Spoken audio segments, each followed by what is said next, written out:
For the last 17 years, Enric has been an associate and visiting professor at several business schools, and he has co-authored books including Leadership Talks or Trabajas or Colabores in Spanish, and is about to publish a new book with his colleagues at PNIA 3 on living organizations.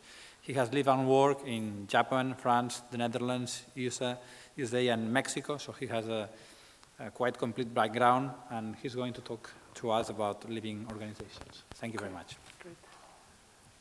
Thank you. Is this on? Yeah, good.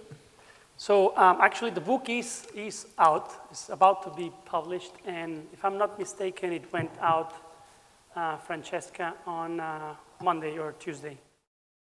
The mechanistic view of a company basically thinks that the company is a machine with inputs, a black box of transformation, and outputs. What you want is to maximize outputs with the minimum effort on transformation and the best input, so to speak. So you cost reduce inputs going into China and outsourcing, offshoring.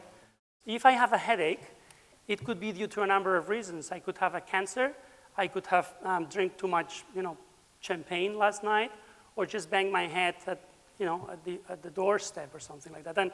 And they would be similar type of headaches. And if we just want to kill that symptom with an aspirin, we are ignoring where the problem comes from. Right? So in organizations, we tend to ignore the root cause of problems and just try to minimize the symptoms so the machine works as better as possible. And I think this is part of the reason why we are in a crisis. This allows us to talk about organizational healing. If they are living entities, we can heal our organizations.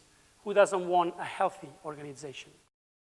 I think the best way to understand it is you go back to the human analogy, the human energy system. If you just had an accident and you are bleeding in the street, osteopathy or chiropractic or acupuncture or yoga is not going to help you much.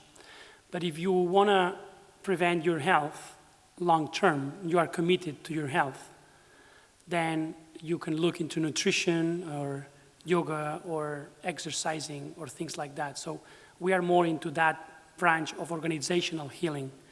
We don't go and say, oh, we've got to analyze your company, you've got to lay off this much people and do the org chart for the organization. So we provide more, not quick fixes, but long-term commitment to health and prosperity. And so this is a little bit the segmentation. Some organizations are not ready to just make these type of decisions, and they prefer to try to maneuver short-term. There's a lot of short-term thinking these days.